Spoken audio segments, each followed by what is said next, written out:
చక్కటి తెలుగులో సరళమైన భాషలో మరి మాట్లాడటమే కాకుండా దృశ్య శ్రవణ మాధ్యమం ద్వారా అందరికీ చేరవేసే ప్రయత్నం ఒకటి చేసినందుకు అది కూడా మీ అంతటా మీరే సంకల్పించి మిమ్మల్ని పార్టీ ఆదేశించలేదు, ఇంకా ఎవరో ప్రోద్బలం లేదు, మీ అంతటా మీరుగానే చొరవ తీసుకొని అరే ఇంత అన్యాయం చేస్తున్నారు వీళ్ళు, ఎంత దుర్మార్గం ఇది, కేసీఆర్ గారిని బదనాం చేసే ప్రయత్నము, పార్టీని బదనాం చేసే ప్రయత్నము, తెలంగాణను ఎండబెట్టే ప్రయత్నం ఏదైతే కాంగ్రెస్ పార్టీ చేస్తున్నదో దీన్ని ఖచ్చితంగా ఈ కుట్రను ఛేదించాలని చెప్పి తమ్ముడు రాకేష్ రెడ్డి గారు తనంతట తానుగా నాకు ఫోన్ చేసి అన్న ఈ ప్రయత్నం చేస్తున్నా అంటే మరి టీం ఉన్నదా తమ్మి అన్నాడు. టీం ఏముందన్నా సంకల్పం ఉన్నది, 4-5 పిల్లగాళ్ళు ఉన్నాం, మేము పోతాం చేస్తామన్నాడు. మరి ఏమైనా ఇంతజాం చేయాలంటే ఏమొద్దన్నా జర మనోళ్ళకి చెప్పు అక్కడక్కడ తప్ప నాకు ఏమద్దు, నేనే చేసుకొస్తా అని సొంత కృషితో చేసినాడు. హృదయపూర్వకంగా నిజంగా కూడా కొన్ని విషయాల్లో మనం మార్కెటింగ్ సరిగ్గా చేసుకోవాలి. మన నాయకుడు కేసీఆర్ గారి పనితనాన్ని ప్రపంచం మొత్తానికి తెలిసే విధంగా చెప్పడంలో కానీ వివరించడంలో కానీ పార్టీగా నాతో సహా మనందరం కూడా విఫలమైన. నాయకుడు గొప్పగా పనిచేసినాడు, ప్రజలకు సేవలు అందించినాడు, ప్రజల కోసం 10 ఏళ్ళు తపన పడ్డాడు ముఖ్యమంత్రి. చెప్పడంలో మనం విఫలమైన.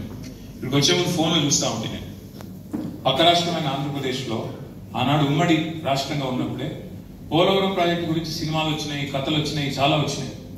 పోలవరం ప్రాజెక్టు ఒరిజినల్ గా కాన్సెప్చువల్ గా అనుకున్నది 1940వ దశకంలో, అంటే స్వాతంత్ర్యం రాకపూర్వం. అల్టిమేట్ గా శంకుస్థాపన జరిగింది 1980లో. టంగుటూరి మన టీఎన్జే గారు, టంగుటూరి మంత్రి గారు టీఎన్జే గారు ముఖ్యమంత్రిగా ఉన్నప్పుడు 1980లో ఆనాడు శంకుస్థాపన చేసింది. పనులు మొదలైంది, ఫార్మల్ గా పనులు మొదలైంది 2004వ సంవత్సరంలో. యాక్చువల్ గా కన్స్ట్రక్షన్ స్టార్ట్ అయింది జూన్ 2014లో. జూన్ 2014 1940లో అనుకుంటే 80లో రాయేస్తే 2004లో డ్రాయింగ్లు గీస్తే 2014 జూన్లో పనులు మొదలు పెడితే ఇవాళ చూసిన అయిపోయిందా లేదా అని. ఇప్పుడు ఏం చెప్తున్నారు తెలుసా, 2027 డిసెంబర్కు అయ్యే అవకాశం ఉంది అని చెప్తున్నారు. అంటే కేసీఆర్ పనితనానికి ఇతర రాష్ట్రాల పనితనానికి తేడా ఏదో చెప్పడానికి మాత్రమే ఇది చెప్పుకోవాలి. ఎక్కడ 1940, ఎక్కడ 1980, ఎక్కడ 2014, ఎక్కడ 2004, ఎక్కడ 2027. అదే కేసీఆర్ గారు ఇప్పుడే మా గంగుల కమలాకరణ చెప్పిండు.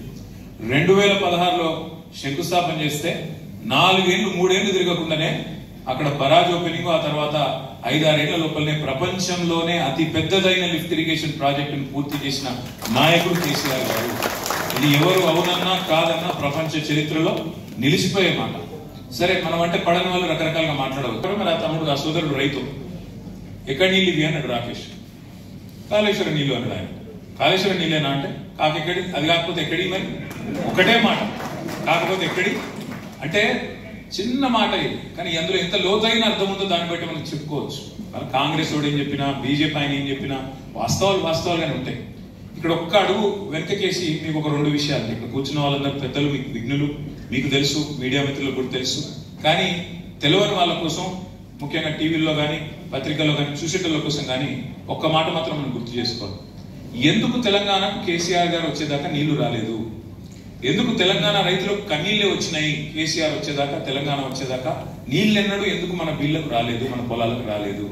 ఇప్పుడే సురేష్ రెడ్డి గారు చెప్పినారు, పోచంపాడు కడితే చివరికి దాని కింద మొట్టమొదటి నియోజకవర్గం ఆర్మూరులోకే చివరి దాకా నీళ్లు రాని పరిస్థితి. అంటే డ్యామ్ కింద ఉండే మొదటి నియోజకవర్గానికే చివరి దాకా, చివరి తడికి నీళ్లు రాకపోతే, చివరి మడికి నీళ్లు రాకపోతే, ఫస్ట్ డిస్ట్రిబ్యూటర్కి నీళ్లు రాకపోతే లాస్ట్ డిస్ట్రిబ్యూటర్కి 380 కిలోమీటర్ల అవతల ఎక్కడికి వెళ్ళి వస్తాయి?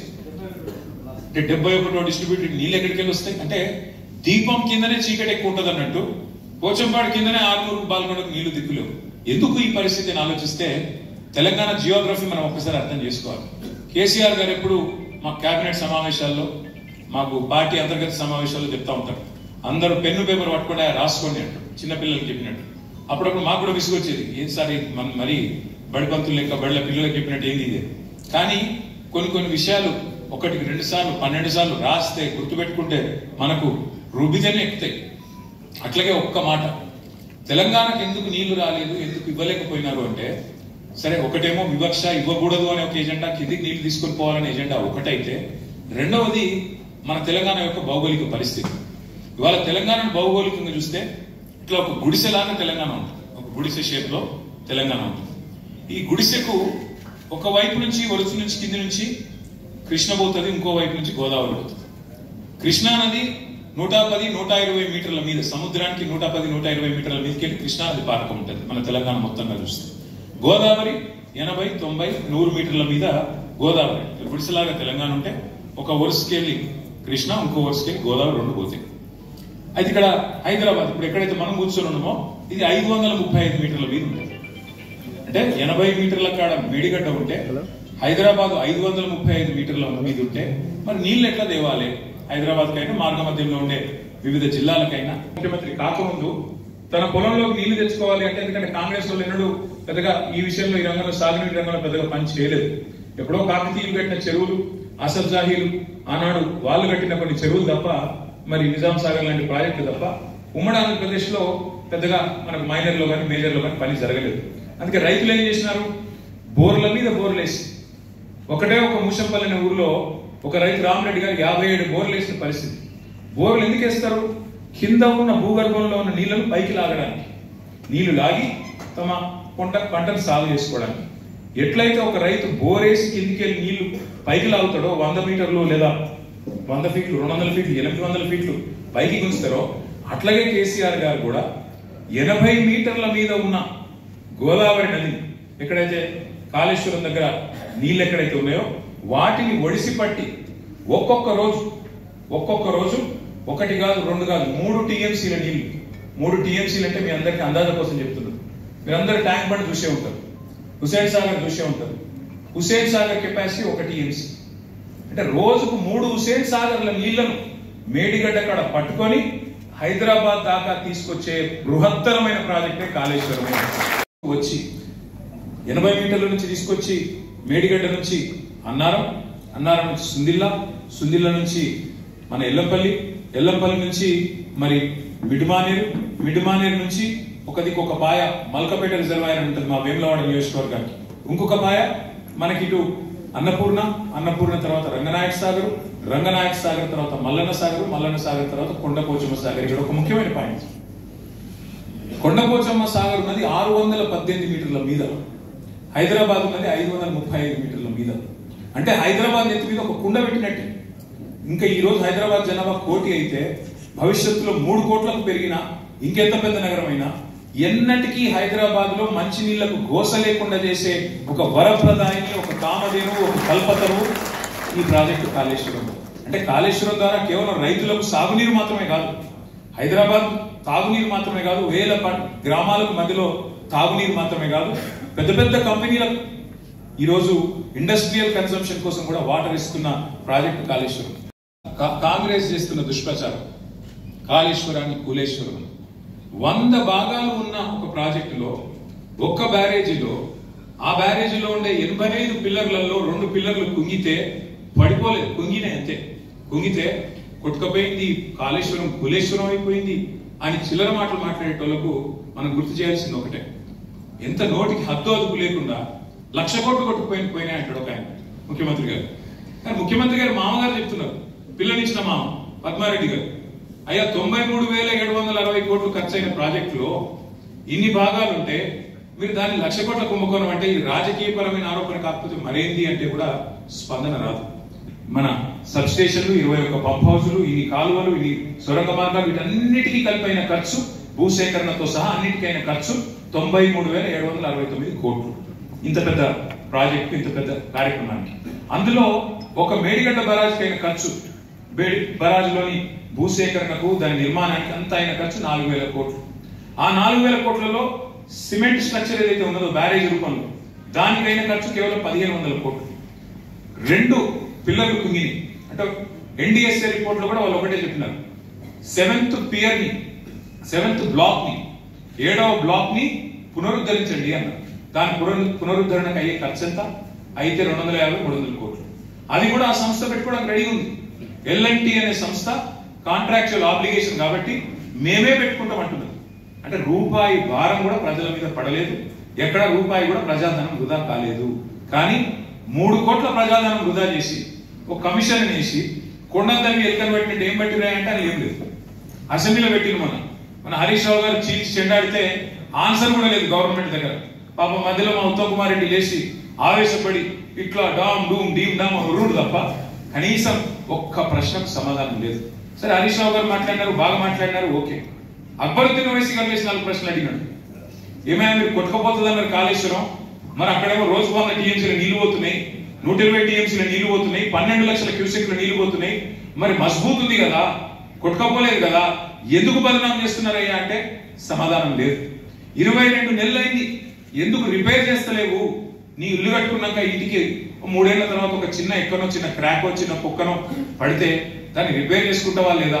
22 నెలలైంది, ఎందుకు రిపేర్ చేయలేదయ్యా అని ఓవైసీ గారు అడిగితే సమాధానం రాదు. అట్లాగే ఆయన ఇంకొక ముఖ్యమైన ప్రశ్న అడిగింది, మీరు మరి గోదావరి నీళ్ళు హైదరాబాద్ తెస్తామంటారు కదా, మరి కాళేశ్వరం కూలిపోయింది అంటున్నావు కదా, ఏడికెళ్ళి తెస్తావు నీళ్లు కాళేశ్వరం నీళ్లు కాకపోతే అని అడిగితే గుడ్లు తేలేసిండు ముఖ్యమంత్రి తప్ప ఆయనకి సమాధానం చెప్పే సత్తా కూడా లేదు. వాళ్ళ వాస్తవం ఏంది? కొండపోచమ్మ సాగర్ నుండి 1100 కోట్ల రూపాయలతో గండిపేట నీళ్లు తీసుకొచ్చే ప్రాజెక్ట్ మచ్చ జెండా ఊపిందే కేసీఆర్ గారు. ఇవాళ ఈ ముఖ్యమంత్రి గారు 1100 కోట్లతో అయిపోయే దానికి ఇవాళ 7400 కోట్లకు అంచనాలు పెంచి మరి ఎవరి కోసమో డబ్బుల కోసమో మూటల కోసమో ఢిల్లీకి ముడుపుల కోసమో ఇవాళ ప్రాజెక్టు నిర్మాణాన్ని 7 ఇంతలు పెంచి మోసం చేస్తున్నాడు, ప్రజల దొమ్మును కొల్లగొడుతున్నాడు, ప్రజల సొమ్మును కొల్లగొడుతున్నాడు ఈ ముఖ్యమంత్రి గారు. ఎవరు ఏమనుకున్నా ఇంతకంటే ఎక్కువ నేను చెప్పాను, ఎందుకంటే చాలా మంది పెద్దలు మాట్లాడినారు. ఎవరు ఏమనుకున్నా 2 సత్యాలు చరిత్రలో లిఖించబడతాయి. కేసీఆర్ అనే 3 అక్షరాల తాత్పర్యం భవిష్యత్తులో పిల్లలు యాద పెట్టుకుంటారు. కే అంటే కాలువలు, సి అంటే చెరువులు, ఆర్ అంటే రిజర్వాయర్లు అనే విధంగా భవిష్యత్తులో తెలంగాణలోని ప్రతి బిడ్డ గుర్తుపెట్టుకుంటారు. రెండవ మాట కూడా నేను చెప్తా ఉన్నాను, ఇది గుర్తుపెట్టుకోండి. ఇవాళ మనందరి ఎఫర్ట్ కానీ మనందరి తాపత్రయం ఒకటే కావాలి. కాళేశ్వరం కామధేనువు, కాళేశ్వరం కల్పతరువు తెలంగాణకు అనేది అందరికీ తెలుసు. కాళేశ్వరం ఎంత మల్టీపర్పస్ ప్రాజెక్టో, ఎన్ని రకాల అద్భుతాలను తెలంగాణలో ఆవిష్కరించిందో ఇప్పటిదాకా కమలాకర్ గారు కూడా చెప్పినారు. తెలంగాణను ప్యాడీ ప్రొడక్షన్ లో నెంబర్ 1 చేసింది కాళేశ్వరం. తెలంగాణకు భవిష్యత్తులో కరువు వచ్చినా, ఎస్ఆర్ఎస్పీ నుంచి నీళ్లు రాకపోయినా, ఇటు కడెం నుంచి కిందికి నీళ్లు రాకపోయినా మనకు, మీకు ఒక మాట చెప్పాలి, మీకు ఇదివరకు ఇంటర్ గా మరి ఒక మాట చెప్పి నేను ముగిస్తాను. కాళేశ్వరం డిజైన్ ఎంత గొప్ప డిజైన్ అంటే 3 మార్గాలు ఉన్నాయి మనకు నీళ్లు తీసుకోవడానికి. రెగ్యులర్ గా మీకు వర్షపాతం, నార్మల్ వర్షపాతం వస్తే ఎస్ఆర్ఎస్పీ కనుక నిండితే, గోదావరి నిండితే చక్కగా మీ కాకతీయ కాలువ ద్వారా నీళ్లు తీసుకునే అవకాశం. ఈ 2 ఫెయిల్ అయినప్పుడు, అంటే సాధారణ వర్షపాతం లేనప్పుడు లేదా ఫ్లడ్ లైక్ సిచ్యువేషన్ లేనప్పుడు కరువు వస్తే, ఆ కరువులో కూడా తెలంగాణలో నీళ్లు ఉండేది ఎక్కడ? గోదావరిలో. అంటే ఒకటే ఒక్క ప్రాంతం మేడిగడ్డ. అక్కడి నుంచి అంటే తెలంగాణను డ్రాట్ ప్రూఫ్ చేసేది, కరువు వచ్చినా కరువులో కూడా తెలంగాణను కాపాడే ప్రాజెక్టు కామధేనువు లాంటి, కల్పతరువు లాంటి ప్రాజెక్టు కాళేశ్వరం. అందుకే మనం ఇవాళ అందరం సమిష్టిగా చేయాల్సింది ఈ డాక్యుమెంటరీని ఇంటింటికి, మనిషి మనిషికి తీసుకొని పోవాలి. నేను తప్పకుండా వెంటనే దీనికి రూపకల్పన చేస్తాను. అన్ని జిల్లా పార్టీ కార్యాలయాల్లో, అన్ని నియోజకవర్గాల్లో కూడా ఎక్కడెక్కడైతే కార్యాలయాలు ఉన్నాయో లేకపోతే ఫంక్షన్ హాల్లను తీసుకొని ప్రతి నియోజకవర్గంలో, ప్రతి జిల్లాలో ఈ డాక్యుమెంటరీని, తమ్ముడు రాకేష్ రెడ్డి ఇంత కష్టపడి చేసిన డాక్యుమెంటరీని తప్పకుండా అందరం సమిష్టిగా ప్రదర్శిద్దాం. వాళ్ళ బృందానికి కూడా హృదయపూర్వకంగా అభినందన. శనేశ్వరం లాంటి కాంగ్రెస్ పార్టీ మన రాష్ట్రాన్ని నుంచి వదిలిపోయేదాకా, కాళేశ్వరమే వరప్రదాయిని అని ప్రజలకు తెలియజెప్పేదాకా మనందరం కూడా సమిష్టిగా కష్టపడదాం, ముందుకు పోదాం. మళ్ళీ తమ్ముడు బృందానికి హృదయపూర్వకంగా అభినందనలు తెలియజేస్తూ జై తెలంగాణ, జై కేసీఆర్. Thank you.